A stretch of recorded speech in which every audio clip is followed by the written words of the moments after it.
गर्ने अथवा किन्ने अथवा एक्सेस लिने लाइब्रेरीबाट बुक्सहरू आर्टिकलहरू म्यागजिनहरू चाहिँ नि अब फोटोकपी गर्ने पनि हुन सक्छ हैन त्यो गर्ने कुराहरूलाई चाहिँ नि अब्टेनिङ मेटेरियल्स भनेर चाहिँ भन्छौँ अब रिडिङ मेटेरियल्स अब क्रिटिकली रिड गर्ने कुरा चाहिँ हामीले गर्यौं र इभ्यालुएटिङ मेटेरियल्समा सबै लिटरेचरहरू केही ट्रस्टवर्दी सोर्सबाट पब्लिस भएका हुँदैनन् उत्तिकै कन्ट्रिब्युसन गर्ने खालको भ्यालुएबल रिसर्चहरू पनि हुँदैन त्यसले गर्दा सबै आर्टिकललाई सबै रिसर्च वर्कहरूलाई चाहिँ तपाईले आफ्नो रिसर्चमा इन्क्लुड गर्नुपर्छ भन्ने चाहिँ छैन सिलेक्टेड भ्यालुएबल रिसर्चहरूलाई चाहिँ तपाईले इन्क्लुड गरेर आफ्नो लिटरेचर रिभ्यूमा चाहिँ इन्क्लुड गर्न सक्नुहुन्छ अथवा आफ्नो रिसर्च वर्कहरुमा चाहिँ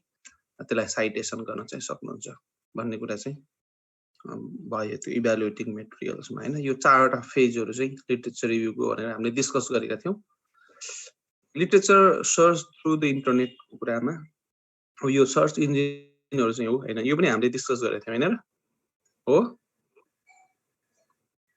हजुर सर यो गरेर गुगलबाट सर्च पनि गर्न सिकाउनु भएको थियो त्यहाँ गरेको ओके गुगलबाट हामी फाइल फिल्टरहरु गर्न पनि सिकेका थियौं अनि तपाई डाइरेक्ट गुगलबाट नगएर क्रोमबाट अथवा इन्टरनेट एक्सप्लोररबाट तपाईले सिधै यदि कुनै वेबसाइटको थाहा छ जस्तै सेज पब्लिकेसनको एड्रेस थाहा छ अथवा इमरालको ब्ल्याक वेलको अथवा अमेरिकन मार्केटिङ एसोसिएसनको जे स्टोरको यस्ता किसिमका वेबसाइटहरु हजारौं वेबसाइटहरु छन् त्यस्ता वेबसाइटहरुको अथवा पब्लिकेसनको सिधै वेबसाइट थाहा छ भने पब्लिकेसनको साइटमा गएर डाउनलोड गर्न पनि सक्नुहुन्छ तर यिनीहरु चाहिँ सर्च इन्जिनहरु हो इन जनरल कुनै पनि लिटरेचरहरु सर्च गर्न पर्यो भनेदेखि तपाईले यो साइटहरु प्रयोग गर्न सक्नुहुन्छ भन्ने कुरा चाहिँ हो यो साइटहरु भन्दा यो इन्जिनहरु चाहिँ युज गर्न सक्नुहुन्छ हैन Google Yahoo Lycos AltaVista HotBot Go Excite AllTheWeb Bing यस्ता जुन सर्च इन्जिनहरु चाहिँ छ यो सर्च इन्जिनहरु युज गर्न सक्नुहुन्छ तर यो मध्ये पनि सबभन्दा पपुलर अहिले गुगल नै हो सबभन्दा धेरै मार्केट शेयर पनि गुगलकै छ भन्ने कुरा चाहिँ सबभन्दा रिच पनि छ र त्यसले गर्दा हाम्रो तपाईहरुको कतिपयको बाइ डिफल्ट इन्टरनेट एक्सप्लोरर अथवा गुगलहरु खोल्दाखेरि बाइ डिफल्ट गुगल नै आउने गर्छ ओके अब आज चाहिँ अब रिडिङ एन्ड रिभ्युइङ द लिटरेचरलाई अलिकता डिटेलमा हेरौं लिटरेचर रिभ्यू गर्दाखेरि चाहिँ हामीले साइटेसन गर्नुपर्छ हैन साइटेसन भनेको अरूलाई क्रेडिट दिने कुरा हो जुन अथरको हामीले आर्टिकलहरु बुकहरु थेसिसहरु चाहिँ पढ्छौं त्यो अथरलाई चाहिँ हामीले क्रेडिट दिनुपर्छ त्यसलाई चाहिँ क्रेडिट दिँदाखेरि तिनीहरुको नाम तिनीहरुको त्यो डेट अफ पब्लिकेसनहरु इन्क्लुड गर्नुपर्छ कसरी लेख्ने त त्यो त्यसलाई हामीले साइटेसन भन्छौं त्यो साइटेसन गर्ने तरिका हामीले डिस्कस गर्दै छौं म अर्को फाइल शेयर गर्दै छु यो साइटेसन चाहिँ तीन किसिमको हुन्छ है कसको यहाँ माइक अन छ है सुनिल एउटा म्युट गरिदिनुस् ओके यो चाहिँ तपाईको लिटरेचर रिभ्यू गर्दाखेरि जुन हामीले साइटेसन गर्छौं साइटेसन गर्दाखेरि चाहिँ हामीले तीन किसिमले साइटेसन गर्न चाहिँ सक्छौं त तीनटा फरक सिचुएसनमा साइटेसन चाहिँ हुन्छ एउटालाई हामीले डाइरेक्ट कोटेसन भन्छौं अर्को प्याराफ्रेजिङ एन्ड समरी भनेर चाहिँ भन्छौं र अर्कोलाई जेनरलाइजेसन भनेर चाहिँ भन्छौं अब यो कसरी डाइरेक्ट कोटेसन भनेको के हो अथवा कसरी डाइरेक्ट कोट गर्ने प्याराफ्रेजिङ कसरी गर्ने र जेनरलाइजेसन कसरी गर्ने भन्ने कुरामा म एउटा वर्डको फाइल शेयर गर्दै छु अर्को फाइल शेयर गरेर म त्यहाँ डिस्कस गर्छु किनभने त्यहाँ पुरै एक्जाम्पल सहित म तपाईहरुलाई डिस्कस गर्छु है त ल एकचोटी यहाँ हेरौं शेयर भयो कि भएन वर्डको फाइल यो चाहिँ तपाईको हुन्छ भन्दाखेरि रिफरेन्सिङ गर्ने साइटेसन गर्ने तपाईको स्टाइलहरु चाहिँ हुन्छन् संसारभर थुप्रै स्टाइलहरू चाहिँ हुन्छ है। के स्टाइल हुन्छ भन्ने कुरा सामान्यतया अब कस्तो हुन्छ भन्दाखेरि यो देख्नुभयो कि देख्नु भएन? वर्ड फाइल सेयर भयो कि भएन? मलाई सर भयो पहिला सेयर भएको छ सर।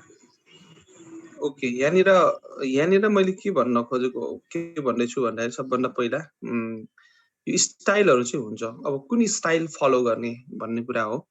नर्मली अब एपीआई स्टाइल हुन्छ, हार्वर्डको आफ्नो स्टाइल हुन्छ। यो के हुन्छ भन्दाखेरि जर्नल स्पेसिफिक स्टाइलहरू चाहिँ हुन्छन् संसारमा।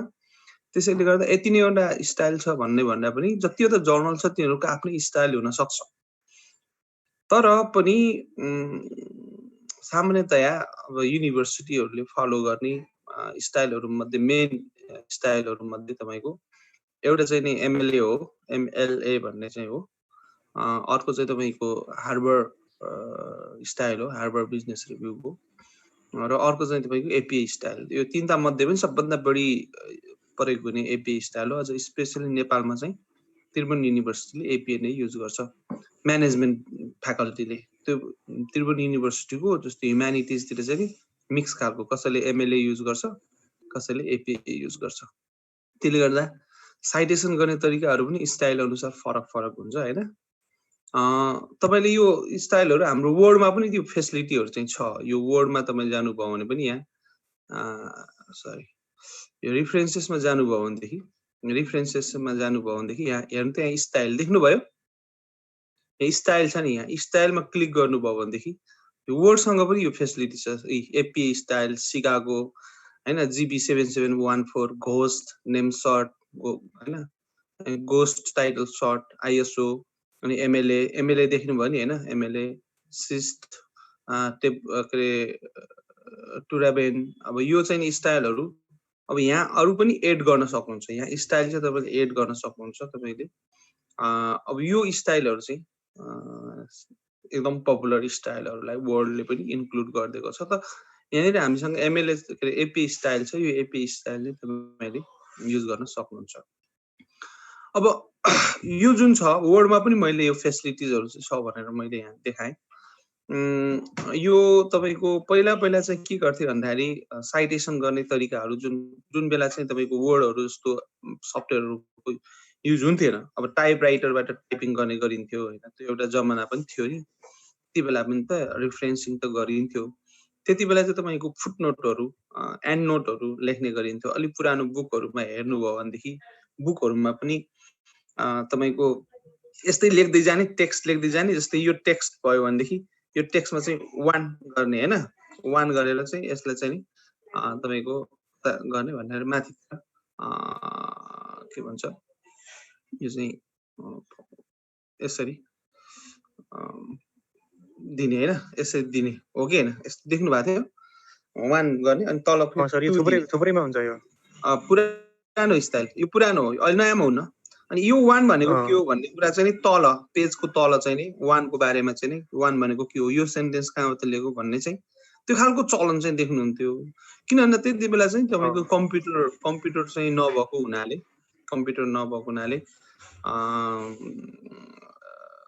के भन्छ उहरु चाहिँ प्रयोग गरिन्थ्यो, टाइपराइटरहरु युज गरिन्थ्यो।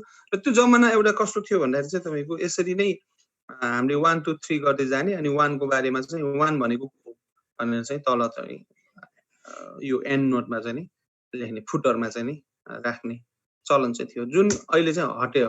अहिले चाहिँ त्यो चलन चाहिँ संसारबाट छैन। संसारमा अहिले त्यो स्टाइल युज गर्नुभयो भनेदेखि तपाईहरु फेरि के हुन्छ भन्दाखेरि आउटडेटेड जस्तो हुन्छ हैन। त्यसले गर्दाखेरि चाहिँ अहिले चाहिँ हामीले जेनरली 3 किसिमले साइटेसन गर्छौं। एउटा डाइरेक्ट कोटेसन, अर्को चाहिँ प्याराफ्रेजिङ एन्ड समरी र अर्को चाहिँ नि जेनरलाइजेसन। यो तीनटा स्टाइलले चाहिँ साइटेसन गर्छौं। अब यो मैले फेरि पनि रिपिट गर्ने कि यो हामीले जुन डिस्कस गर्दै छौं, जुन स्टाइल डिस्कस गर्दै छौं, यो एपीआई स्टाइल हो। यो एपीआई भनेको अमेरिकन साइकोलोजिकल एसोसिएसनले बनाएको स्टाइल हो र एपीआई स्टाइलको गाइड पनि तपाईले गुगलबाट डाउनलोड गर्न पाउनुहुन्छ, गाइडलाइन्स पाउनुहुन्छ। एपीआई एकदमै रिच स्टाइल पनि हो हुन त। यो तपाईको अस्ति कोले भन्नु थियो कहाँ हो, अब जस्तै कसैले बोलेको भिडियोहरु चाहिँ छ भने, अब जस्तै भाषण गरेको छ भने त्यसलाई पनि तपाईले साइटेसन गर्न सक्नुहुन्छ। त्यो कसरी साइटेसन गर्ने भन्ने कुरा मैले यहाँ सबै इन्क्लुड चाहिँ गरेको छैन। त्यो यदि हेर्नु छ भनेदेखि तपाईँले प्रेमराज पन्त सरको बुकमा हेरे पनि हुन्छ। प्रेमराज पन्त सरको बुकको लास्ट रिपोर्ट राइटिङ भन्ने अथवा थेसिस राइटिङ भन्ने जुन च्याप्टर छ त्यो च्याप्टरमा साइटेसन एन्ड रेफरेन्सिङको बारेमा अलि डिटेलमा दिनुभएको छ। अब तर पनि त्यो कम्प्लिट होइन, किन भन्दाखेरि एपी स्टाइलको फुल तपाईँले गाइडलाइन तपाईँले डाउनलोड गर्ने भनेदेखि त्यो सिङ्गै बुक छ, करिब करिब 500-600 पेजको गाइडलाइन छ, 500-600 पेजको। Just imagine. त्यसले गर्दाखेरि त्यो तपाईँको फुल गाइड तपाईँले गुगलबाट फ्रीमा डाउनलोड गर्न पाउनुहुन्छ, गुगलबाट डाउनलोड गर्न सक्नुहुन्छ। तर हामीलाई त्यति धेरै पनि चाहिन्न अहिलेलाई। फेरि बोलेको कुरा जस्तै कसैले युट्युब भिडियोमा बोलेको कुराहरूलाई साइटेसन गर्नु त्यति स्ट्रङ पनि मानिँदैन। त्यसले गर्दाखेरि हामीले पब्लिस गरेको मेटेरियलहरूलाई नै साइटेसन कसरी गर्ने भन्ने कुरा अहिले चाहिँ डिस्कस गर्दैछौँ। पब्लिस गरेको मेटेरियल चाहिँ नि अलि अथेन्टिक हुन्छ। त्यसले गर्दाखेरि अब यो डाइरेक्ट कोटेसन भनेको के हो? अब हामीले स्कुलमा पनि इङ्ग्लिसमा पढ्दै आएको नि हैन, डाइरेक्ट कोटेसन र इन्डाइरेक्ट कोटेसन भन्ने, डाइरेक्ट स्पिच र इन्डाइरेक्ट स्पिच पढेका छौँ नि हैन। It's simple as it is हैन। त्यो तपाईँको जुन हामीले डाइरेक्ट कोटेसन र इन्डाइरेक्ट कोटेसन भनेर जुन पढेका थियौँ ग्रामर पढ्ने बेला, स्कुलमा पढ्ने बेला, त्यही सम्झिनुहोस् एकचोटि। त डाइरेक्ट कोटेसन भनेको डाइरेक्ट स्पिच नै हो, डाइरेक्ट स्पिचलाई कोट गर्न पर्यो। द डाइरेक्ट स्पिच भनेको कस्तो भन्दा डबल इन्भर्टेड कमा भित्र राखेर हामीले गर्थ्यौँ नि हो। त्यो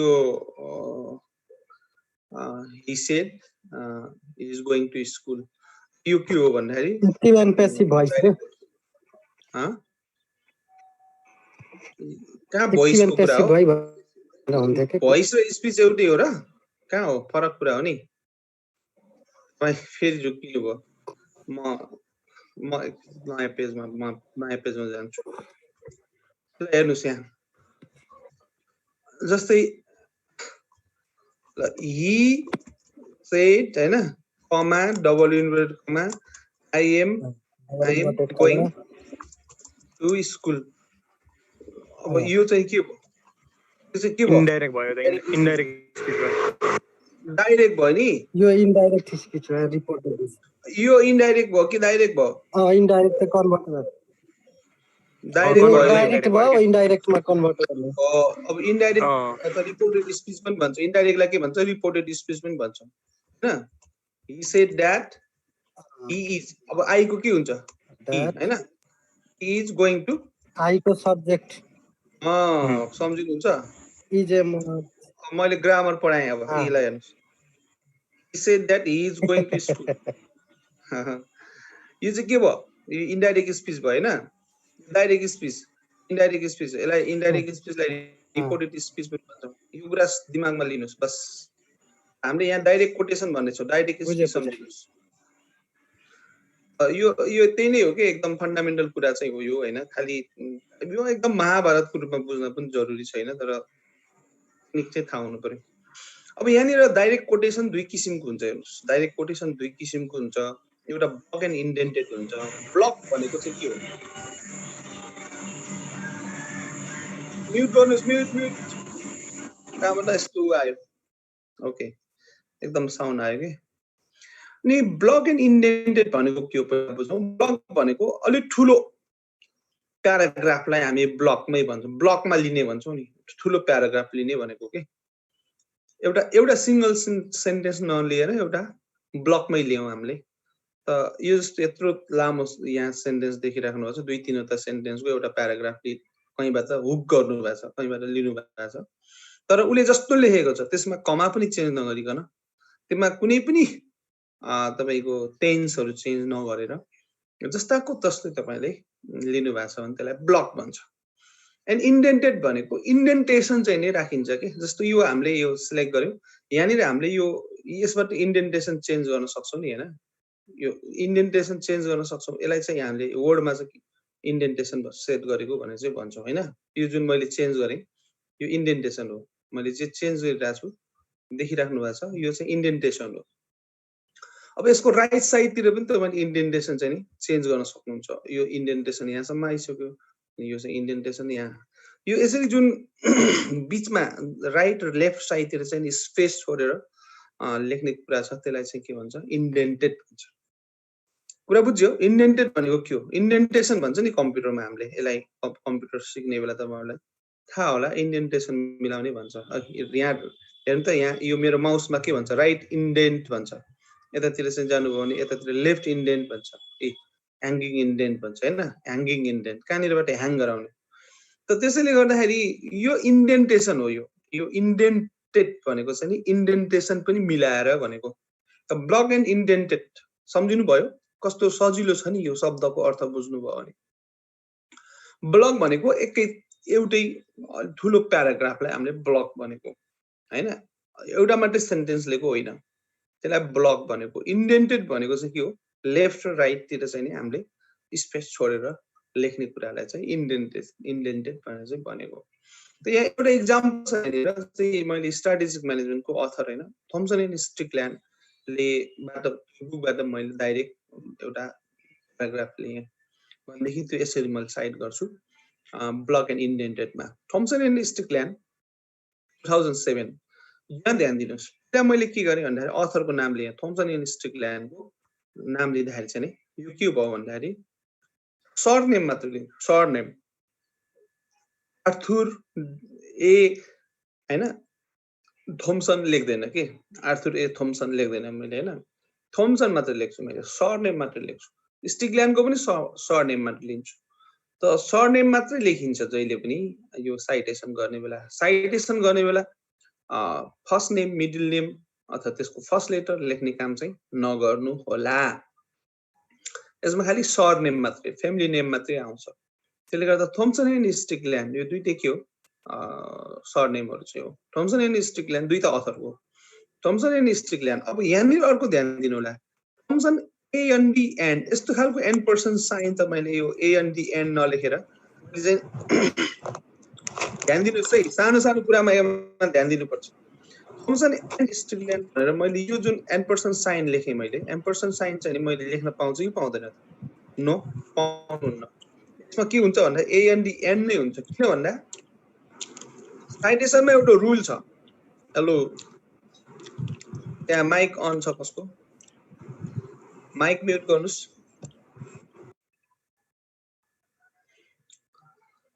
मैले भनेको कुरा सबैले सुन्नुभयो, बुझ्नुभयो होला। यहाँनिर एन पर्सन साइन मैले ए एन डी एन को ठाउँमा चाहिँ नि मैले यो चाहिँ लेखेँ भने मेरो यो गल्ती हुन्छ।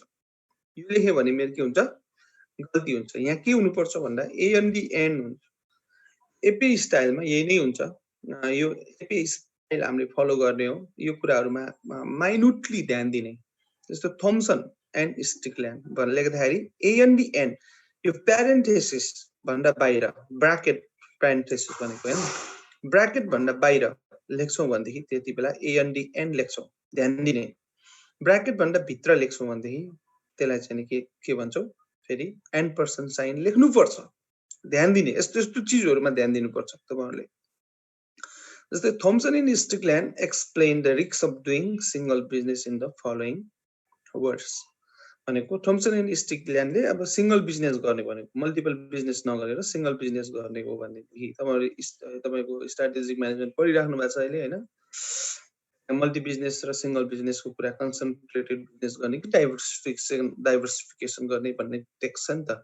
त्यहाँ सिंगल बिजनेस गर्दाखेरि चाहिँ के हुन्छ भन्ने कुरामा थम्सन स्टिकल्यान्डले यसरी लेख्नु भएको छ। कसरी लेख्नु भएको छ भन्दा risk of remaining concentrated on the single business is putting all of firm's eggs in one industry basket if the market becomes saturated, competitively unattractive, or is eroded by the appearance of new technologies or new products or fast shifting buyer preferences, the company's prospects can quickly dim.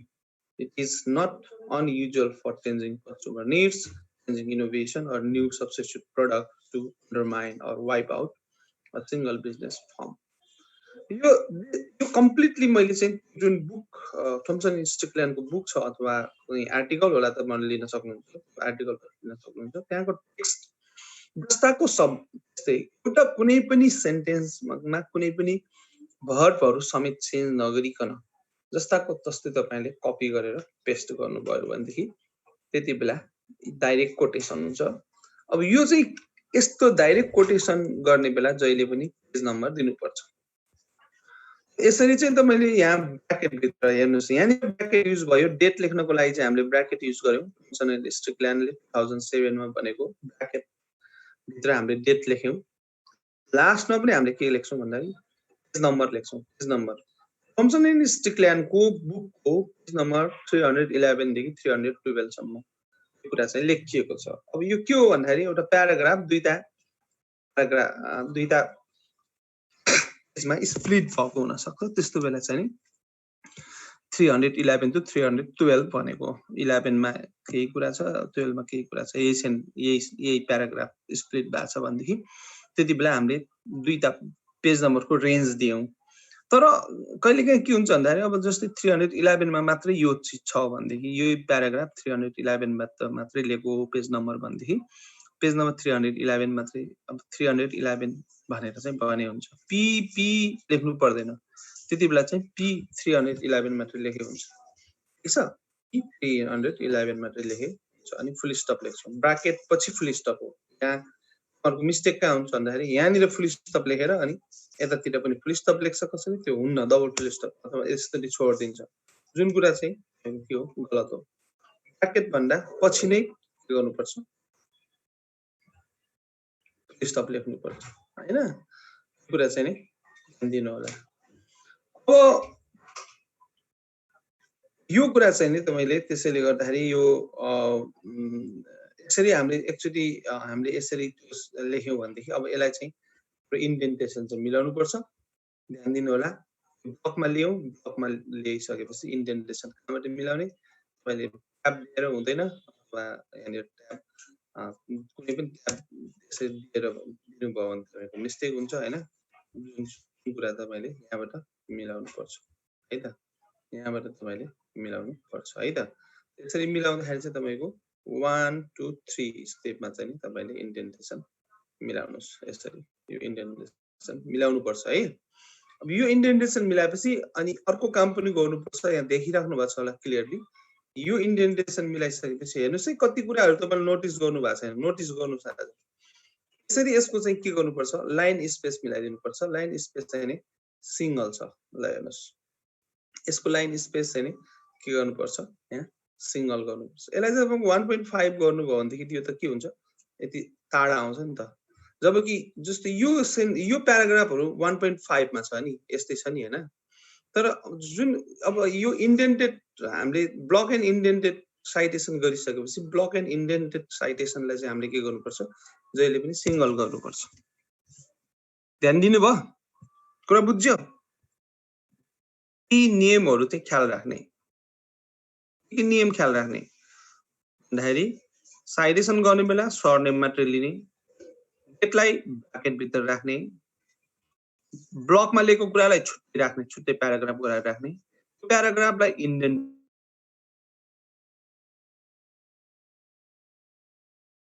भयो होला। Screen share भएको छैन भने भन्नुस्। Screen मैले share गरिसकेको छु, वर्डको screen. अब मैले फेरि एकचोटि रिपिट गर्दैछु, बीचमा कट भयो।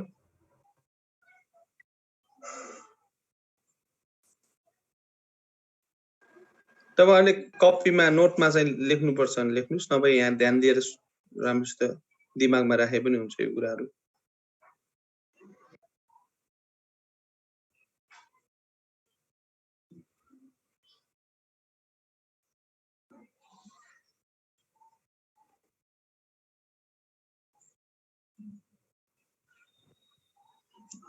मैले भनिरहेको छु तपाईहरुले नोटमा कहीं लेख्ने भयो भने लेख्नुस्। जुन नोटिस गर्नुभयो पनि होला, गर्नु भएको छैन होला, नभएदेखि ध्यान दिएर सुन्नुस्। यसरी ब्लक एन्ड इन्डेन्टेड लेख्दाखेरि अब पहिलो कुरा त हामीले साइटेसन गर्दा जहिले पनि फ्यामिली नेम मात्र लिन्छौं। दोस्रो कुरा हामीले डेट लेख्छौं। डेटमा चाहिँ हाम्रो डेट अफ पब्लिकेसन हो, यो यसलाई ब्र्याकेट भित्र राख्छौं। त्यसपछि ब्लकमा जस्ताको तस्तै लिन्छौं, कुनै पनि वर्ड चेन्ज गर्न पाउनुहुन्न यसमा। वर्ड चेन्ज नगरी जस्ताको तस्तै लेख्नुहुन्छ जस्ताको तस्तै लेखिसकेपछि लास्टमा पेज नम्बर दिन्छौँ हामीले यसलाई चाहिँ हामीले इन्डेन्टेसन मिलाउँछौँ लेफ्टतिर पनि राइटतिर पनि स्पेस छोडिदिन्छौँ अनि त्यसपछि आएर यसलाई के गर्छौँ भने लाइन स्पेस चाहिँ सिंगल गराइदिन्छौँ लाइन स्पेस सिंगल गराइदिन्छौँ लाइन स्पेस अरू रेगुलर टेक्स्टको लाइन स्पेस मिनिमम 1.5 म्याक्सिमम 2 हुन्छ जबकि यसको चाहिँ के हुन्छ भन्दा सिंगल हुन्छ जुन इन्डेन्टेसन गरेर तपाईले साइड गर्नुहुन्छ त्यो साइड गरेको प्याराग्राफको लाइन स्पेस 1 हुन्छ यति कुरा चाहिँ यसमा ध्यान दिने र बुझ्यो त जस्तो अरू रेगुलर टेक्स्ट हो यो अरू केही पनि हैन यो रेगुलर टेक्स्ट देखाउनलाई मैले यो लेख गरेको यो रेगुलर टेक्स्ट हेर्नु भने यसको लाइन स्पेस 1.5 छ यहाँनिर क्लिक गर्नुभयो भने थाहा हुन्छ 1.5 छ हैन यो 1.5 छ जबकि यसमा चाहिँ तपाईले क्लिक गरेर तपाईले यहाँ लाइन स्पेस हेर्नु भने यसको 1 छ त्यसरी चाहिँ नि हामीले लाइन स्पेस मिलाउनु पर्छ ल यति कुरा चाहिँ ध्यान दिने ठीक छ ल त्यसो भए यो चाहिँ तपाईको ब्लक एन्ड इन्डेन्टेड भयो डाइरेक्ट कोटेसन दुई किसिमको हुन्छ एउटा ब्लक एन्ड इन्डेन्टेड अर्को चाहिँ विदिन सेन्टेन्स हुन्छ हैन विदिन सेन्टेन्स भनेको भन्दाखेरि ध्यान दिने है त्यही के भन्छ यो डाइरेक्ट कोटेसनमै छौं हामी डाइरेक्ट कोटेसन दुई किसिमको हुन्छ भनेका थियौं ब्लक एन्ड इन्डेन्टेड अर्को विदिन सेन्टेन्स यदि तपाईले थोरै मात्रै एउटा कुनै आर्टिकल अथवा बुक अथवा थेसिसबाट तपाईले थोरै मात्रै सेन्टेन्सको कुनै पार्ट लिनु भएको छ भने कुनै पार्ट सेन्टेन्सको प्याराग्राफको पार्ट होइन सेन्टेन्सको पार्ट तपाईले जस्ताको तस्तै लिनु भएको छ भने त्यसलाई चाहिँ विदिन सेन्टेन्स भनेर चाहिँ भन्छौं त त्यही चीजलाई अब जस्तै हेरौं विदिन सेन्टेन्स गर्ने बेला चाहिँ नि स्ट्रिकल्यान्ड सेम रुल यहाँनिर पनि लाग्छ ए एन्ड डी एन्ड लेख्नुपर्छ पेरेन्थेसिस भन्दा बाहिर स्ट्रिकल्यान्ड ब्र्याकेटमा 2007 लिभ द्याट हेर्नुस् डबल इन्भर्टेड कमा जुन मैले अघि ग्रामर पढाउने भनेको बेला चाहिँ देखाएको थिएँ नि त्यस्तै double inverted comma the big risk of remaining concentrated on a single business is putting all of our firms eggs in one industry basket कुरा चाहिँ फेरि एउटा सेन्टेन्स जनरली स्प्लिट हुँदैन हैन एउटा सेन्टेन्स जनरली स्प्लिट नहुने हुनाले पेज नम्बर भनेर यो ब्र्याकेटमा 311 लेख्यो फुल स्टप दियो विदिन सेन्टेन्समा तपाईले यसमा सिंगल इन्डेन्टेसन पनि दिन परेन र यो लाइनलाई तपाईले सिंगल लाइन स्पेस गराउन पनि परेन है त यो तपाईको रेगुलर टेक्स्ट जस्तै हुन्छ कुरा बुझ्यो त क्लियर भयो होला मैले प्याराग्राफ लिनु भयो भने मैले इन्डेन्टेसन दिने हो लाइनको कुनै पार्ट लिनु भयो भने त्यसलाई इन्डेन्टेसन दिन पर्दैन यो रेगुलर तपाईको रेगुलर टेक्स्टको रूपमा यसलाई ट्रिट गर्न सक्नुहुन्छ यो जुन डबल इन्भर्टेड कमा भित्र छ यो भित्रको जुन वर्ड्सहरु चाहिँ छ यसलाई चाहिँ तपाईले चेन्ज गर्न पाउनुहुन्न जस्तो तपाईको ओरिजिनल सोर्समा छ त्यस्तै नै यो हुनुपर्छ यसमा कुनै पनि चेन्ज गर्न पाउनुहुन्न क्लियर यो हामीले डाइरेक्ट कोटेसन दुई किसिमको हुन्छ भने अब सेकेन्ड स्टाइल भनेको प्याराफ्रेजिङ एन्ड समरी हो त प्याराफ्रेजिङ भनेको के हो बुझौं प्याराफ्रेजिङ भनेको चाहिँ के भन्दा तपाईले कुनै लिटरेचर पढ्नुभयो आर्टिकल अथवा बुक थेसिस तपाईले कुनै लिटरेचर पढ्नुभयो त्यो लिटरेचरमा लेखेको कुरा तपाईले पढेर बुझेर त्यसको मर्म त्यसको स्पिरिट चेन्ज नहुने गरी जस्ताको तस्तै त्यसले भन्न खोजेको थीम तपाईले लेख्दै हुनुहुन्छ तर त्यसको सेन्टेन्समा होइन तपाईले आफ्नो सेन्टेन्समा लेख्दै हुनुहुन्छ लिटरेचरमा लेखेको कुराको थीम तपाईले लेख्दै हुनुहुन्छ लिटरेचर पढ्नुभयो लिटरेचर तपाईले पढ्नुभयो तर त्यो लिटरेचरको थीम तपाईले जुन पढ्नु भएको छ कुनै आर्टिकल पढ्नुभयो होला त्यसको थीम लेख्नुभयो तर तपाईले आफ्नो सेन्टेन्समा लेख्नुभयो भनेदेखि त्यसलाई प्याराफ्रेजिङ एन्ड समरी भन्छौं समरी किन भनेको भन्दाखेरि तपाईले हुन सक्छ एउटा आर्टिकल पुरै आर्टिकल पढ्नुभयो, आर्टिकलको कन्क्लुजन सेक्सन पुरै पढ्नुभयो र त्यो कन्क्लुजन सेन्टेन्सलाई तपाईले लामो कन्क्लुजन थियो, हुन सक्छ 2 प्याराग्राफमा कन्क्लुजन थियो, त्यसलाई तपाईले आफ्नो तरिकाले समराइज गरेर एउटै सेन्टेन्समा लेख्दै हुनुहुन्छ। तपाईले आफ्नो वर्ड, आफ्नो सेन्टेन्स स्ट्रक्चरमा तपाईले लेख्दै हुनुहुन्छ भनेदेखि त्यसलाई चाहिँ हामी प्याराफ्रेजिङ एन्ड समरी भन्छौँ। त जस्तै कि यहाँ मैले लेखेँ, doing single business is far riskier than diversifying across business across different sets of businesses. So this is my sentence. यो बुकमा लेखेको छैन, थोम्सन स्ट्रिकल्यान्डको बुकमा चाहिँ यो कुरा यसरी लेखेको चाहिँ छैन, तर थोम्सन स्ट्रिकल्यान्डको बुक पढेर मैले बुझेको छु चाहिँ यो कुरा बुझ्नुभयो। त मैले बुझेको लेखेँ, त्यसको थीम चाहिँ नि मैले यसरी लेखेँ। सेन्टेन्समा यो मतलब बुकमा यो सेन्टेन्स छैन। Doing single business is far riskier than diversifying across different sets of businesses. So यो मेरो सेन्टेन्स हो, तर यो सेन्टेन्स यो कुरा मलाई कहाँ थाहा भयो भन्दा थोम्सन स्ट्रिकल्यान्ड 2007 बाट थाहा भयो। अब यसरी प्याराफ्रेजिङ गर्ने बेला यहाँ ध्यान दिनुस्, मैले यो स्टाइल थोरै मतलब स्टाइल एपी स्टाइलमै छु, तर एपी स्टाइलको अर्को फर्मेटमा मतलब अर्को स्टाइलले चाहिँ गरेको छु, युज गरेको छु। कस्तो त भन्दाखेरि जस्तो मैले साइटेसन पछाडिबाट गरेको छु, अघि चाहिँ के थियो, साइटेसन अगाडिबाट थियो, सेन्टेन्सको अगाडितिर साइटेसन थियो। मैले थोम्सन स्ट्रिकल्यान्ड 2007 यहाँ भनेको थिएँ। अहिले चाहिँ सेन्टेन्सको पछाडिबाट पनि म साइटेसन गर्न चाहिँ सक्छु भनेर देखाउन खोजेको। पछाडिबाट साइटेसन गर्दाखेरि चाहिँ के गर्नुपर्छ भन्दाखेरि यहाँ अगाडिबाट साइटेसन गर्दाखेरि डेटलाई मात्रै ब्र्याकेट भित्र राख्नु भएको थियो, पछाडिबाट साइटेसन गर्दाखेरि चाहिँ नि अथरको नामलाई पनि तपाईले र डेट दुईटैलाई चाहिँ तपाईले के गर्नुपर्छ, ब्र्याकेट भित्र राख्नुपर्छ। ध्यान दिने, यसरी ब्र्याकेट भित्र राख्दाखेरि अथरको नाम अनि कमा अनि डेट लेखिन्छ है, अथरको नाम अनि कमा डेट लेखिन्छ। तर अथरको नाम लेख्दाखेरि यदि मल्टिपल अथरहरु चाहिँ छन् भने, एक भन्दा बढी अथर छन् भने एम्परसेन्ड साइन युज गरिन्छ। जबकि यहाँनिर माथि सेन्टेन्स भन्दा बाहिर के भन्छ, प्याराग्राफ यो ब्र्याकेट भन्दा बाहिर लेख्दाखेरि एएनडी एन लेखिन्थ्यो। ध्यान दिनुस्, ब्र्याकेट भन्दा बाहिर लेख्दाखेरि एएनडी एन लेखिन्थ्यो, तर ब्र्याकेट भित्र लेख्दाखेरि के लेखिन्छ, एम्परसेन्ड साइन लेखिन्छ। ध्यान दिने, यही नै एपी स्टाइल हो। एपी स्टाइलले डिक्टेट गरेको यही नै हो, रुल यही हो।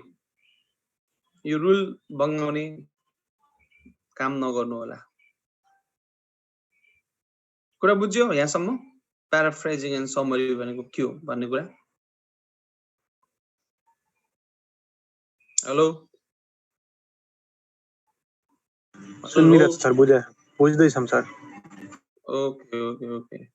त प्याराफ्रेजिङ एन्ड समरी भनेको त्यसैले गर्दाखेरि म एकचोटि रिपिट गर्दैछु, अरु कसैको लिटरेचर पढ्नु भयो, उसैको शब्द लिनु भएन तपाईले, तर त्यो पढेर बुझेको कुरा, तपाईले बुझेको कुरा, त्यसको थीम तपाईले यहाँ लेख्दै हुनुहुन्छ। त्यति बेला चाहिँ तपाईले आफ्नो सेन्टेन्समा त्यसको थीम लेख्नु भयो। त्यो थीम लेख्दाखेरि चाहिँ तपाईले साइटेसन गर्नुभयो। यो थीम तपाईले अगाडिबाट पनि लेख्न सक्नुहुन्छ, लेख्न त हैन। जस्तै थोम्सन एन्ड स्टिकल्यान्ड ब्र्याकेटमा 2007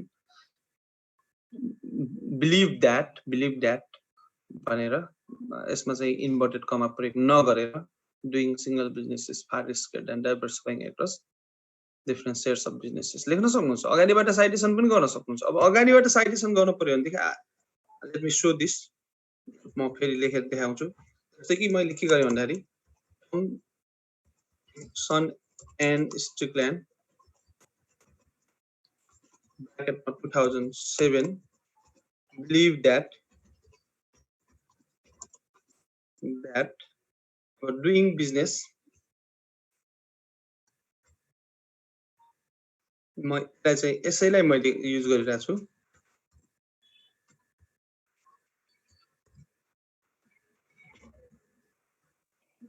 यही नै हो, यो स्टाइलले पनि लेख्न सक्नुहुन्छ। फरक के भयो त भन्दा यसमा दुईटामा फरक एउटै चीज भयो कि यो पछाडिबाट साइड गर्नुभयो, यहाँ अगाडि यहाँबाट चाहिँ अगाडिबाट साइड गर्नुभयो। फरक के भयो यहाँ देखियो त भन्दाखेरि यहाँ ए एन्ड डी एन्ड हेर्नुस् यहाँ ए एन्ड डी एन्ड लेख्नु भयो भन्दा अगाडि भएर ए एन्ड डी एन्ड लेखेको होइन है किन लेखेको ए एन्ड डी एन्ड भन्दाखेरि प्यारेन्थेसिस भन्दा बाहिर ब्राकेट भन्दा बाहिर छ त्यसले गर्दा ए एन्ड डी एन्ड लेख्यो ब्राकेट भित्र साइड गर्दा गरेको बेला चाहिँ नि एम्परसेन्ड साइन युज गर्ने कुरा यति हो छ प्याराफ्रेजिङ भनेको के भन्दाखेरि तपाईले कुनै रिसोर्स पढ्नु भयो कुनै लिटरेचर पढ्नु भयो तपाईले आफ्नो सेन्टेन्सको थीम चाहिँ आफ्नो सेन्टेन्समा लेख्नुहुन्छ भनेदेखि प्याराफ्रेजिङ भनेर भन्छौँ okay okay next is generalisation यो एकदम पपुलर यो एकदमै युज हुनेवाला छ जेनरलाइजेसन पनि जेनरलाइजेसन भनेको के हो भन्दाखेरि तपाईले लिटरेचरहरू पढ्नु भयो लिटरेचरहरू भन्दैछु मैले मल्टिपल आर्टिकल पढ्नुभयो मल्टिपल बुकहरू पढ्नुभयो तपाईले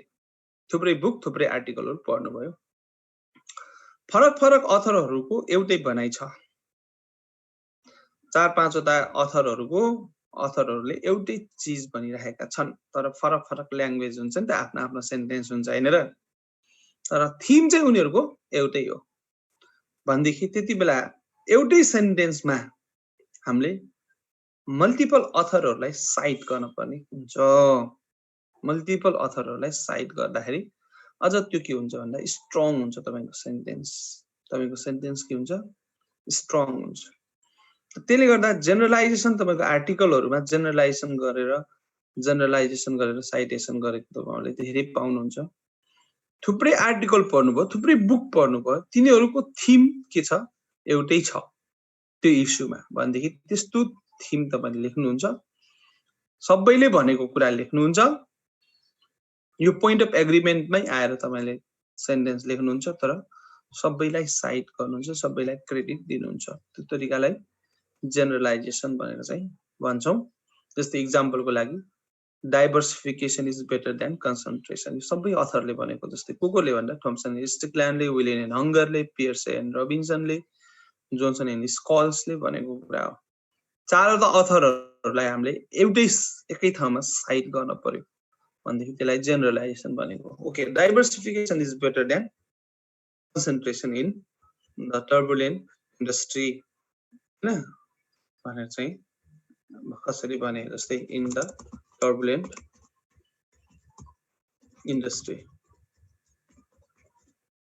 यो कसैले यो के भनेको भन्दाखेरि यो सबैले भनेको कोले भनेको थम्सन एन्ड स्टिकल्यान्डले 2007 मा भनेको विलियन एन्ड हंगरले 2005 मा पियर्स एन्ड रबिन्सनले 2000 मा जोन्सन एन्ड स्कल्सले 1996 मा भनेको अब यहाँनिर हेर्नुस् अब यहाँ केही कुराहरु छ ध्यान दिनुपर्ने कुराहरु पहिलो कुरा एम्परसेन्ड साइनकै कुरा हो हेर्नुस् एम्परसेन्ड साइन पनि एम्परसेन्ड साइन हामीले युज गरेका छौं मल्टिपल अथरहरु चाहिँ छन् भनेदेखि त्यतिबेला एम्परसेन्ड साइन युज गर्छौं एक दोस्रो एउटा अथरको एउटा आर्टिकल र अर्को आर्टिकललाई हामीले छुट्याउने भनेको एउटा लिटरेचर र अर्को लिटरेचरलाई छुट्याउने भनेको र कलन सेमिकलन युज भएको छ डोन्ट युज कमा युज गर्नु पर्यो सेमिकलन अथर र पब्लिकेसनको डेटको बीचमा के राख्नु पर्छ कमा राख्नु पर्छ र एउटा बुक र अर्को बुक अथवा एउटा आर्टिकल र अर्को आर्टिकलको बुकमा एउटा रिसोर्स अर्को रिसोर्सको बुक बीचमा के राख्नु पर्छ सेमिकलन राख्नु पर्छ लास्टको लिनु भन्दा पहिला सेमिकलन पनि हुन्छ एम्परसेन्ड साइन पनि हुन्छ एम्परसेन्ड साइन पनि हुन्छ है त दुईटै हुन्छ ध्यान दिनु होला फेरि कसैले भन्ला कि फेरि सेमिकलन पछाडी पनि एन्ड राख्नु पर्छ र एम्परसेन्ड साइन राख्नु पर्छ र भन्नु होला राख्नु पर्छ एउटा साथीले मलाई आज भन्दा लगभग 12-13 वर्ष पहिला मैले एउटा लेखेको थिएँ सेन्टेन्स लेखेको थिएँ मेरो सेन्टेन्स लेख्दाखेरि कमा पछि ए एन्ड डी एन लेखेको थिएँ मैले अनि त्यसले मेरो साथीले भनेको थियो कमा पछि कहाँ एन्ड हुन्छ यार एकजना इकोनोमिक्सको साथी थियो अनि डिबेट भयो किन हुन्न डिबेट भयो अनि मैले थुप्रै प्रुफहरु देखाएँ र जस्टिफिकेसन पनि मैले दिएँ कि कमा पछि किन एन्ड राखिन्छ भन्ने कुरा हैन त्यसले गर्दाखेरि चाहिँ पछि त्यो साथी कन्भिन्स भयो मलाई यो कुरा थाहा थिएन यत्रो वर्ष भयो मैले अहिलेसम्म युज गरेको थिएन अब सिकेँ भन्दै थियो त भन्नाले कति सानो सानो कुराहरुमा हामीले माइन्युटली ध्यान दिनुपर्छ। यो कुरा चाहिँ ध्यान दिनु होला। एक है पहिलो कुरा यहाँ हेर्नुहोस्, रिसोर्सलाई सेपरेट गर्नलाई पनि n% साइन नै हो, अथरहरूलाई हामीले सेपरेट गर्नलाई पनि n% साइन नै हो भन्दा हामी ब्र्याकेट छौं। यो कुरा चाहिँ ध्यान दिनु होला। दोस्रो कुरा अब एउटा इस्यु आयो। अब यहाँनिर अर्को इस्यु छ यहाँनिर जेनरलाइजेसनमा। यिनीहरूको थोम्सन एन्ड स्टिकल्यान्डलाई पहिला लेख्ने कि विलियन एन्ड हङ्गरलाई लेख्ने कि पियर्सेहरूलाई पहिला लेख्ने अथवा जोन्सन एन्ड स्कल्सलाई लेख्ने, कसलाई लेख्ने त पहिला कसलाई लेख्ने भन्ने कुरामा इस्यु छ यहाँनिर। हेर्नुहोस् है, अब यहाँनिर मैले के एसेन्डिङ डिसेन्डिङमा हो कि? यस, पहिला चाहिँ क्रोनोलोजिकल अर्डर हो। जस्तै क्रोनोलोजिकल अर्डर के को आधारमा मिलाउने? अल्फाबेटको आधारमा मिलाउने। जस्तै टी फर्स्ट लेटर कि अल्फाबेट, यहाँ जे अल्फाबेट अथवा चाहिँ टी अल्फाबेटको आधारमा मिलाउने। डब्लु डेटको आधारमा हो भने एसेन्डिङ हो कि डिसेन्डिङ हो? छोडिदिनुहोस् अल्फाबेट त होइन, त्यो नजुक्किनु होला। अल्फाबेटको आधारमा एसेन्डिङ डिसेन्डिङ अर्डर मिलाइँदैन। यो के को आधारमा मिलाइन्छ भन्दा डेटको आधारमा मिलाइन्छ। डेटको आधारमा ध्यान दिनुहोस्, के को आधारमा छ हेर्नुहोस्। यो यसको सिक्वेन्सको कुरा आउँछ के। 2007 लेटेस्ट हो, त्योभन्दा पहिलाको 2005 हो, त्योभन्दा पहिला 2002 हो, 2000 त्योभन्दा पहिला 1996 मै हो कि होइन? यो अर्डरमा छ, तर के को अर्डरमा छ? डेटको अर्डरमा छ। कुरा बुझ्यो त? जुन कुरा हामीले रेफरेन्सेस लेख्दाखेरि अथवा बिब्लियोग्राफी लेख्दाखेरि चाहिँ नि डेटको आधारमा लेखिँदैन। त्यो के को आधारमा मिलाइन्छ? सिक्वेन्स अल्फाबेटको आधारमा मिलाइन्छ। तर यहाँ साइटेसन गर्दाखेरि सिक्वेन्स के को आधारमा हुन्छ? डेटको आधारमा। कुरा बुझ्यो त? हजुर सर, हजुर सर, बुझ्दैछ। यसको सिक्वेन्स चाहिँ अल्फाबेटको आधारमा सिक्वेन्स मिलाइदैन। फेरि जुन पाइ त्यही अघि पछि राख्न पनि पाइँदैन। मलाई यो पहिला पढेको भनेर आफूले पहिला पढेकोलाई अगाडि लेख्छु, पछि पढेकोलाई पछि लेख्छु भन्न पनि पाइँदैन। तपाईँको पाइँदैन है, ध्यान दिने। यसको डेटको आधारमा अर्डर मिलाएर चाहिँ राख्नुपर्छ। र बरु एउटा अर्को यसमा थप इस्यु चाहिँ छ, पुरानोलाई पहिला लेख्ने कि नयाँलाई पहिला लेख्ने। जस्तै सबभन्दा पुरानो त यहाँ जोन्सन एन्ड स्कल्सको 1996 को, सबभन्दा पछिको त 2007 हो। त पहिला जोन्सन एन्ड स्कल्स लेख्ने कि पहिला थोम्सन एन्ड स्टिकल्यान्ड गर्ने? त एपीए फर्मेटले चाहिँ के भनिरहेको छ भन्दाखेरि लेटेस्टलाई पहिला लेख भन्छ। लेटेस्टलाई पहिला लेख, पुरानोलाई के गर लास्टमा लेख।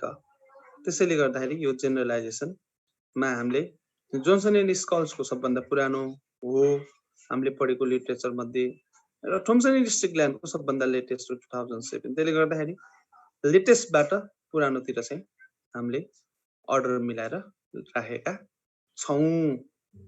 कुरा बुझ्यो? हजुर सर। क्लियर छ नि सबैजना हैन? मैले यो जेनरलाइजेसन साइटेसनमा कति धेरै कुराहरु ध्यान दिनु पर्दो रहेछ हैन? कति सानो सानो कुराहरु ध्यान दिनुपर्छ हैन? यो चाहिँ जेनरलाइजेसन भयो। त यो तीन किसिमको साइटेसन चाहिँ हुन्छ। डाइरेक्ट यो रिफरेन्सको बारेमा हामी डिस्कस गर्छौं, अहिले रिफरेन्सेसको बारेमा डिस्कस गर्दैनौं। त्यसो भए अब जाउँ हाम्रो आफ्नै पावर पोइन्ट स्लाइडतिर। ठीक छ? यसमा कुनै प्रब्लम छ र वर्डबाट डिस्कस गर्नुपर्नेमा कुनै कन्फ्युजन छ भने सोध्न सक्नुहुन्छ। जस्टिफिकेसन चाहिए पनि सोध्न सक्नुहुन्छ, नभए हाम्रो एपीए फर्मेटमा यही नै हो। ल म तपाईहरुलाई पावर पोइन्ट स्लाइड शेयर गरे। शेयर भयो कि भएन? शेयर भएन भने मलाई भन्नु होला। शेयर भछ। ओके, त्यसो भए यी रिटु भल्ला जोइन गर्दैछन्। त अब डाइरेक्ट कोटेसन हेर्नुस्, reading and reviewing लिटरेचरमा direct quotation थियो, ब्लक एन्ड इन्डेन्टेड कोटेसन। यो हामीले हेरिसक्यौं। विदिन सेन्टेन्स कसरी लेख्ने, डबल इन्भर्टेड कमा भित्र लेख्नुपर्छ भनेर हामीले हेरिसक्यौं। प्याराफ्रेजिङ एन्ड समरी भनेको के हो, कसरी गर्ने प्याराफ्रेजिङ, त्यो पनि गरिसक्यौं। र जेनरलाइजेसन कसरी गर्ने भन्ने कुरा पनि हामीले गरिसक्यौं। ठीक छ? अब त्यसो यो कुरा सक्यो हैन? यसमा कुनै कन्फ्युजन छैन। मैले यो वर्ड फाइलबाट तीनटा कुरा डिस्कस गरेँ। अझै पनि केही प्रब्लम छ, कन्फ्युजन छ भने मलाई जहिले पनि सोध्न सक्नुहुन्छ यसमा है। त अब हामी अगाडि जाउँ। Format and guideline for reviewing literature. अब लिटरेचर रिभ्यू गर्दाखेरि कसरी गर्ने भन्ने कुरा केही गाइडलाइनहरु चाहिँ छ। अब लिटरेचर रिभ्यू गर्दाखेरि के गर्नु त भन्दाखेरि यो 3-4 कामहरु चाहिँ तपाईले गर्नुपर्छ। पहिलो काम चाहिँ तपाईको introduce the subject under study. तपाईले लिटरेचर रिभ्यू भनेर लिटरेचर रिभ्यू तयार पार्दाखेरि अब हेर्नुस् कस्तो छ भन्दाखेरि संसार धेरै एडभान्स भइसकेको छ। हामीले जुन तरिकाले यहाँ डिस्कस गर्दै छौं त्यो भन्दा अगाडि बढिसकेको छ। बाइ द वे तपाईहरुले राम्रो जर्नलहरुको आर्टिकलहरु हेर्नुभयो भनेदेखि त्यहाँ लिटरेचर रिभ्यू सेक्सन नै हुँदैन। एकजना पीएचडी गरेको नेपालमै पीएचडी गरेको एकजना सरले उहाँको थेसिसमा चाहिँ पीएचडी थेसिसमा लिटरेचर रिभ्यू भन्ने च्याप्टरै छैन। तर एक्सलेन्ट रिसर्च हो र पीएचडी अवार्ड पनि भयो। सबैले एप्रिसिएट पनि गरे। लिटरेचर रिभ्यू भन्ने च्याप्टर छैन। बरु लिटरेचर रिभ्यू के छ भन्दा जताततै लिटरेचर रिभ्यू छ। इन्ट्रोडक्सन देखि कन्क्लुजन सम्म प्रत्येक च्याप्टरमा लिटरेचर रिभ्यू छ। भनेको मतलब हरेक सेन्टेन्स लिटरेचरकै आधारमा लेखिएको छ। लिटरेचरकै आधारमा जस्टिफाई गरिएको छ। That is more interesting way, that is the more interesting format I like. अब मलाई पनि त्यस्तै गर्नु मन पर्छ। मैले चाहिँ त्यस्तै रुचाउँछु मैले पनि। लिटरेचर रिभ्यू सेक्सन छुट्टै नलेख्न पनि पाइन्छ भन्न खोजेको। आजकल त्यस्तो पनि चलन छ। त्यो झन् राम्रो लाग्छ मलाई।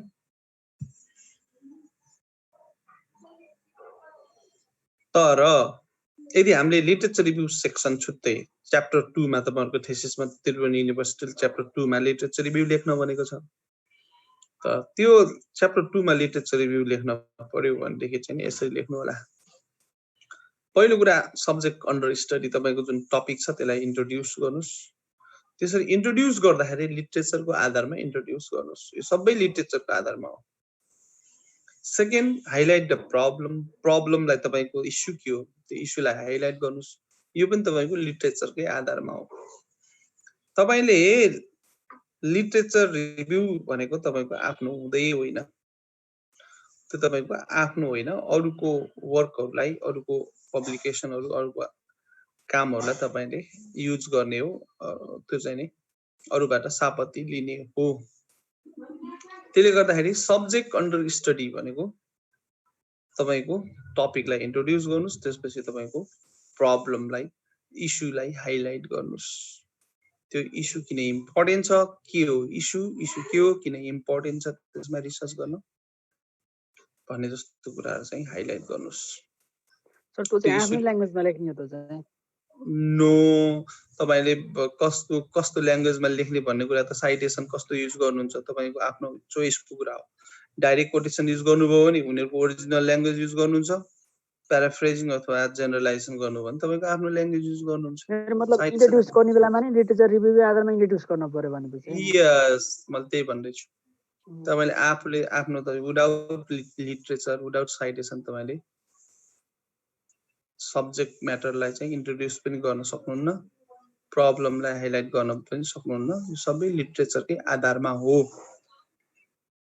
कसरी इस्यु एराइज भयो त भन्ने कुरा आउन पर्यो नि त। इस्यु कसरी एराइज भयो भनेर हाइलाइट गर्दाखेरि पनि लिटरेचर चाहिन्छ, लिटरेचर रिभ्यू चाहिन्छ। 1980 मा यसरी रिसर्च गरे, 1990 मा यसरी रिसर्च गरे, 2000 मा यसरी रिसर्च गरे, 2010 मा यसरी रिसर्च गरे। अनि यसरी चाहिँ रिसर्च भएको छैन, त्यसले गर्दा मैले यसरी रिसर्च गर्दैछु भनेर तपाईले भन्नु परेन। त्यसको लागि रिसर्च ग्याप चाहियो। 1970 को, 1980, 1990, 2000, 2010 को डिकेडमा भएको कस्ता रिसर्च भए भनेर त्यसलाई त्यस कन्टेक्स्ट डेभलप गरेर अनि त्यसको आधारमा मात्रै तपाईले आफ्नो प्रब्लमलाई, आफ्नो इस्युलाई फ्ल्याश गर्नुहुन्छ हैन। त्यसैले गर्दा लिटरेचर चाहिँ चाहियो। अर्को summarise the work so far done, त्यो तपाईको जति पनि लिटरेचरहरू भएको छ, जति पनि रिसर्चहरू भएको छ तपाईले गर्नुभन्दा पहिला त्यसलाई त्यस्तो सबै लिटरेचरहरूलाई चाहिँ समराइज गरिदिनुस् र provide the basis to develop a theoretical framework for looking at the problem. भनेको मतलब तपाईको प्रब्लमको सोल्युसनको लागि, प्रब्लमलाई सल्भ, तपाईको यो जुन इस्यु छ यसको सोल्युसनको लागि तपाईलाई थ्योरेटिकल फ्रेमवर्क चाहिन्छ। हेर्नुस्, तपाईले रिसर्च गर्ने त थ्योरेटिकल फ्रेमवर्ककै आधारमा हो हैन। थ्योरेटिकल फ्रेमवर्क नै तपाईको यस्तो चीज हो जुन चीजले तपाईको कन्ट्रिब्युसन चाहिँ गर्छ। तपाईको रिसर्चको कन्ट्रिब्युसन के भयो भन्ने कुरा थ्योरेटिकल फ्रेमवर्क बारे थाहा हुन्छ। र यो थ्योरेटिकल फ्रेमवर्क भनेको भेरिएबलहरुको रिलेसन हो है। कुन भेरिएबल लिने, कुन भेरिएबल नलिने तपाईले रिसर्च गर्दाखेरि भन्ने कुरा थ्योरेटिकल फ्रेमवर्कबाटै आउँछ। त्यो भेरिएबलहरु लिटरेचरकै आधारमा आउँछ। लिटरेचरको आधारमा मात्रै भेरिएबल सिलेक्सन गर्ने हो। मलाई यो भेरिएबल इच्छा लाग्यो भनेर त्यतिकै मनले चाहिँ भेरिएबललाई थ्योरेटिकल फ्रेमवर्कमा इन्क्लुड गर्न पाउनुहुन्न है। जस्तै ल अफ डिमान्डमै गर्नुभयो, डिमान्ड फंक्सनमै तपाईले रिसर्च गर्दै हुनुहुन्छ भनेदेखि, डिमान्ड फंक्सनमै रिसर्च गर्दै हुनुहुन्छ भनेदेखि तपाईको डिमान्डमा त थुप्रै लिटरेचर छ। जस्तै कि quantity demand is the function of price, price apart from price there are other variables. के भेरिएबल छन् त भन्दा के भेरिएबल छ भन्दा size of population, availability of the substitute products, the nature of the product goods अथवा commodity हैन, Giffen हो कि अथवा चाहिँ त्यो लग्जरियस प्रोडक्ट हो कि अथवा कम्प्लिमेन्ट्री प्रोडक्टहरु, अनि यस्ता जुन बायरको इन्कमहरु, इन्फ्लेसनहरु, यस्ता थुप्रै भेरिएबलहरु हुन्छ। तर त्यो भेरिएबल कसरी थाहा भयो? र लिटरेचरबाट आउनु पर्छ त्यो भेरिएबलहरु। तपाईले मलाई थाहा छ भनेर यतिकै लेख्न चाहिँ पाउनुहुन्न।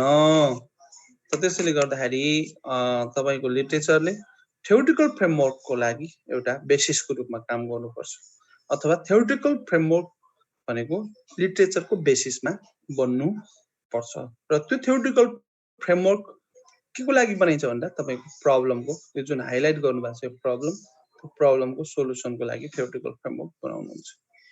त यो कुराहरु तपाईले लिटरेचर रिभ्यूमा यसरी राख्नुहुन्छ। अब गाइडलाइनहरु हेरौं।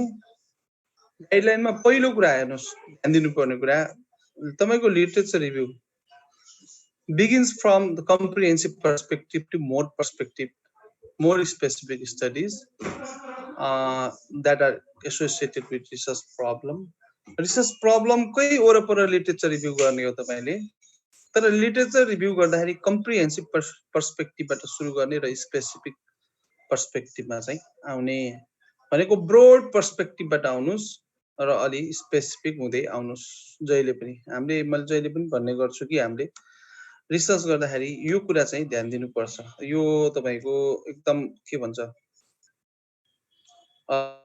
मन्त्र हो, यो कुरा चाहिँ ध्यान दिनु होला। यो जुन हाम्रो यो गिलास जस्तो देख्नु भएको छ, कप जस्तो, भनेको मतलब तपाईले जहिले पनि के गर्नुपर्छ, you should begin always from the comprehensive perspective हैन। अलि ब्रोड पर्सपेक्टिभबाट सुरु गर्नुहुन्छ हैन। पहिलो प्याराग्राफ ब्रोड हुन्छ, त्यो भन्दा अलि स्पेसिफिक हुँदै आउँछ, फेरि स्पेसिफिक आउँदै आउँछ।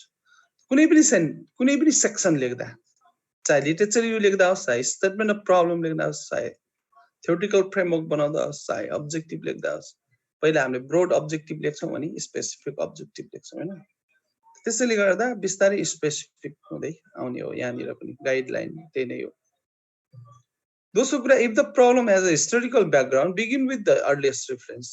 यदि प्रब्लमको हिस्टोरिकल ब्याकग्राउन्ड छ भनेदेखि त्यति बेला चाहिँ तपाईले सबभन्दा पहिलो काम के भएको थियो त्यो एरियामा, त्यो प्रब्लमको एरियामा चाहिँ के काम भएको थियो, सबभन्दा पहिलो कामबाट सुरु गर्नु। जस्तै मैले स्ट्राटेजिक म्यानेजमेन्टको कुरा गर्नु पर्यो भने स्ट्राटेजिक म्यानेजमेन्टमा सबभन्दा पहिला मैले मेकियाभेलीको कुरा गर्छु, द प्रिन्सको, अथवा आर्ट अफ वारको कुरा गर्छु, सन त्जुको, बिकज द स्ट्राटेजिक म्यानेजमेन्ट बिग्यान फ्रम देयर हैन। त्यहाँबाट सुरु भएको हैन त। तिनीहरु पनि एउटा भन्दा माइलस्टोन कामहरु चाहिँ भनेको स्ट्राटेजिक म्यानेजमेन्टमा सन्सुको आर्ट अफ वार अथवा मेकियाभेलीको द प्रिन्सहरु नै त्यो के हो भन्दा स्ट्राटेजीको माइलस्टोन ब्याकग्राउन्डहरु चाहिँ हुन्। त्यसले गर्दाखेरि चाहिँ I may begin from that part हैन, त्यो एउटा पोइन्टबाट चाहिँ मैले सुरु गर्न चाहिँ सक्छु। अथवा म यो भन्न खोजेको त्यो सबभन्दा अर्लिएस्ट बाट चाहिँ तपाईले लेटेस्ट तिर चाहिँ आउनुस्, किनभने इस्यु त्यसरी नै राइज भएको हो हैन। त्यसरी नै हामीले समराइज गर्नुपर्छ।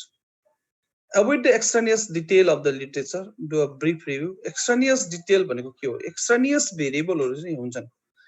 त extraneous variable भनेको के हो भन्दा तपाईले फ्रेमवर्क theoretical फ्रेमवर्कमा जुन कुरा इन्क्लुड गर्नुहुन्न, theoretical फ्रेमवर्कमा जुन भेरिएबल इन्क्लुड गर्नुहुन्न, त्यो भेरिएबलको चर्चा नै नगर्नुस्। त्यो भेरिएबलको चर्चा गर्न आवश्यक छैन भनेको कुरा बुझ्यो त? जुन बाटो तपाई जानुहुन्न त्यो बाटोको बारेमा यहाँ चर्चा गर्नु आवश्यक छैन। वाट के ख्याल नगरेर हो भनेको सबिता? आफू पर्सनल च्याटिङ गर्दै बस्नु नि, झुक्केर यतातिर च्याटिङ भयो। अर्को हेरौं, always refer to the original source.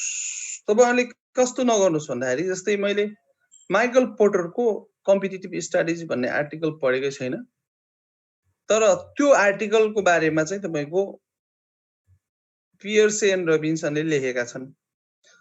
अब मैले पियर्सन रबिन्सनले लेखेका छन् भने पियर्सन रबिन्सनलाई साइट गरेर माइकल पोर्टरको कुरा मैले मेरो आर्टिकलमा लेख्न पाउँदैन। यदि मैले माइकल पोर्टरको कुरा लेख्नु छ भने म त्यसको ओरिजिनल सोर्समा जानै पर्छ, त्यसको आर्टिकल पढ्नै पर्छ। कुरा बुझ्नुभयो?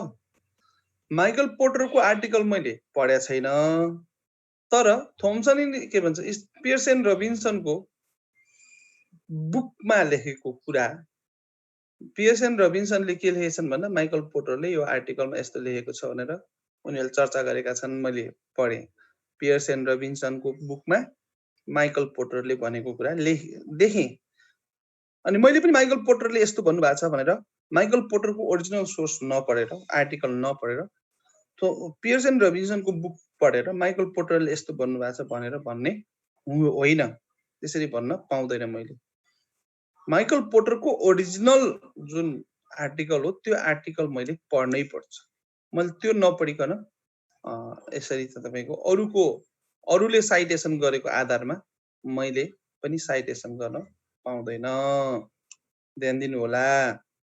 त्यसले गर्दाखेरि जति सक्दो ओरिजिनल सोर्ससम्म म पुग्नु पर्छ।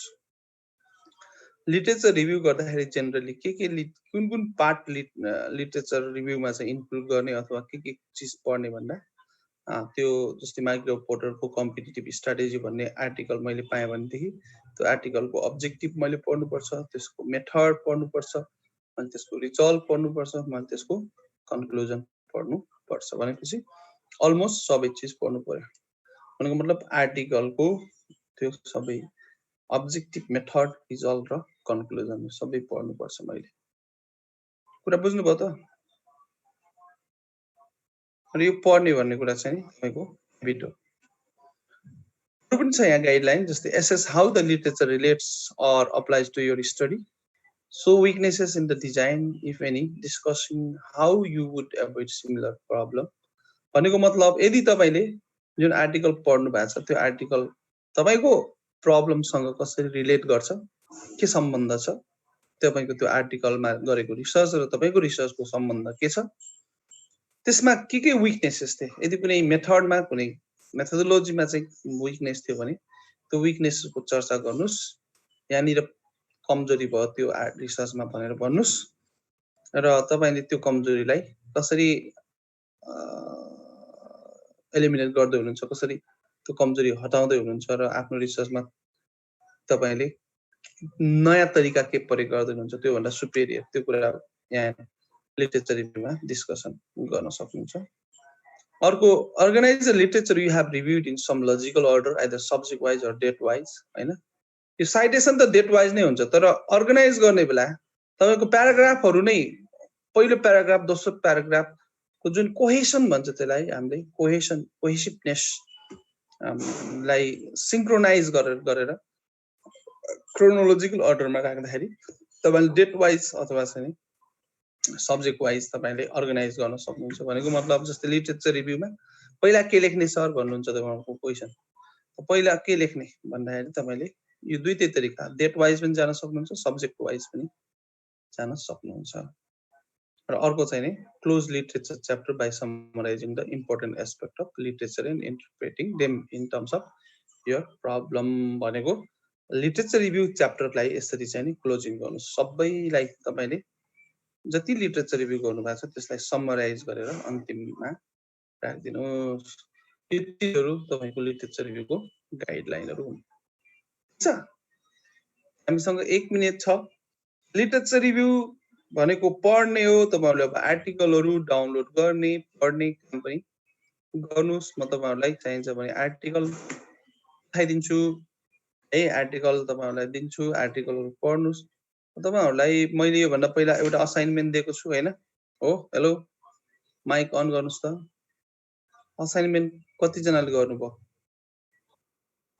पहिले असाइनमेन्ट दिएको छैन? पहिले दिनु भयो। ओके म माथि दिएँ होला। दिनुभयो। अब म दुईटा असाइनमेन्ट एकैचोटि दिन पर्छ क्या? खाली सरले असाइनमेन्ट दिनुहुन्छ। असाइनमेन्ट नदिने? दिने सरहरु एकैचोटि पर्छ के, दिएपछि सबै सर एकैचोटि आउने, दिएन भने कसैले नदिने। यस्तो हुन्छ नि त, सेन्टेन्स के भन्छ च्याप्टर सकिन्छ अनि च्याप्टर सकेपछि दिन पर्दैन कि च्याप्टर सुरुमै दिने? ल अब दिनुस्। यो अब हाम्रो त्यसो भए म पहिला एउटा कन्सेप्चुअल रिभ्यू गर्नको लागि म एउटा तपाईहरुलाई आज म तपाईहरुलाई अपलोड गरिदिन्छु। तपाईको त्यो मेसेन्जर हेर्नु होला, तपाईहरुको ग्रुप के भन्ने ग्रुप छ अरे तपाईहरुको? यार ग्रुप पनि धेरै भयो के, कुन ग्रुप हो? कुन एमबीएस के छ?